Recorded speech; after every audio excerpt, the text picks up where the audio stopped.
that's directly to the point, sort of the crux of that thesis is that, again, Lowry advancing Saylor's thesis to some extent, that we had to project energy to securing the chain of custody. But now instead of doing this via war, politics and war, we now have this alternative channel, which is Bitcoin mining, right? We can expend energy in a bloodless way towards the maintenance of property, frankly. So it's the first property right we've created that's independent of violent force, but it still uses force. So there's some of this deep, when I say force, I mean like actual energy, thermodynamic, we're using energy to mine Bitcoin.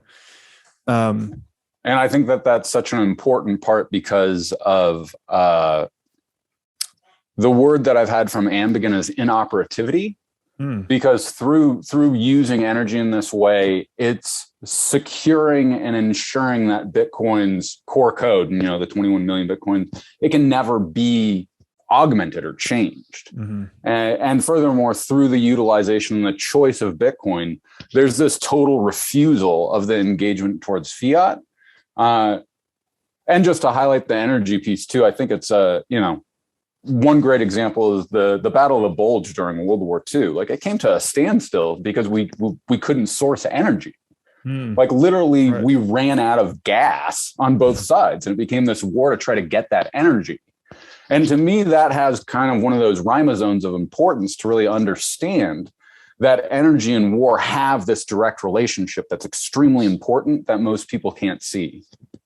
Yes, bingo. And I've been thinking a lot about this lately is that, Oppenheimer distinguishes between, I think, the economic and political means of creating wealth, which is something I think about it in this way, that the purpose of trade and innovation is for us to harness more energy, actually, right? We're trying to become more productive, which is to say more energy efficient, higher returns on our labor, effectively. We're creating capital to amplify or magnify returns on labor.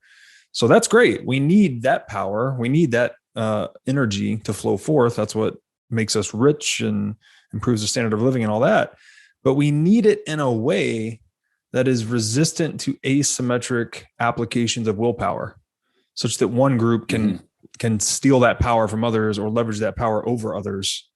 And it's kind of been this back and forth across history, right? Or like we figure out innovations, but then we also use those innovations to go to war and create political structures and assert dominion over others. And then eventually the oppression becomes too great and people throw off the yoke and we get kind of a decentralizing ebb and flow. And it's just really interesting. So the political nature of mankind got us to crypto, right? Even cryptography itself was born in war, I believe. Kirchhoff's principles. Yeah.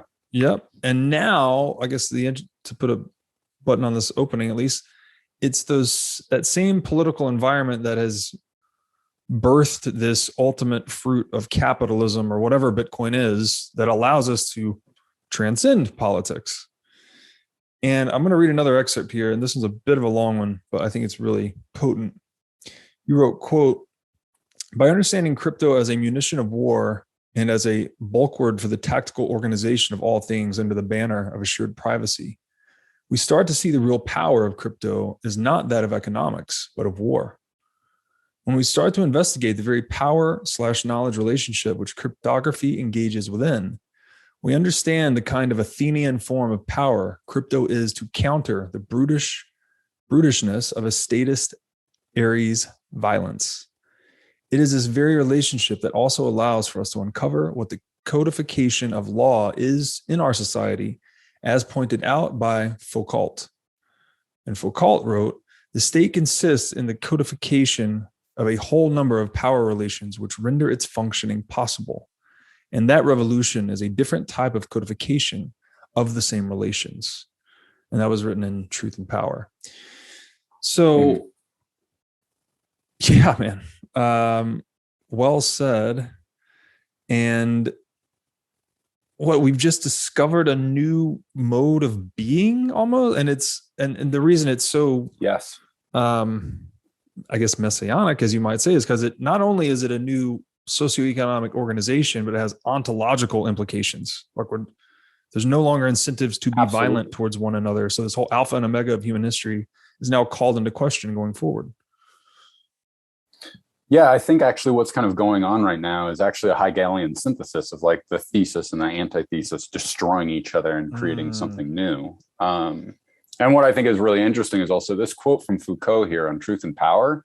This is also from the same essay where Satoshi Nakamoto got his quote about essentially responding to the political implications of Bitcoin and saying, yes, but we can win a new territory of freedom in the internet because the state is good at cutting off heads of centralized entities, but not of P2P ones like Lunella and Tor.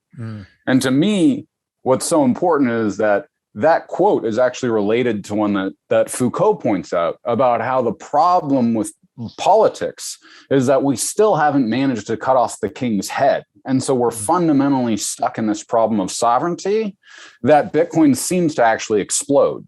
And like through that, explosion of what we consider sovereignty, we now have this totally new form that I call crypto sovereignty because first and foremost, cryptography is what enables it. But I love this word crypto and how it means secret and how like it's rendered itself to this sort of like idiocy that you have these bros out here being like, yeah, like crypto's the future, man. Like check out my centralized shitcoin. And you're like, yeah, bro, like that's crypto. All right. And so I just find it utterly hilarious that people can misuse this term so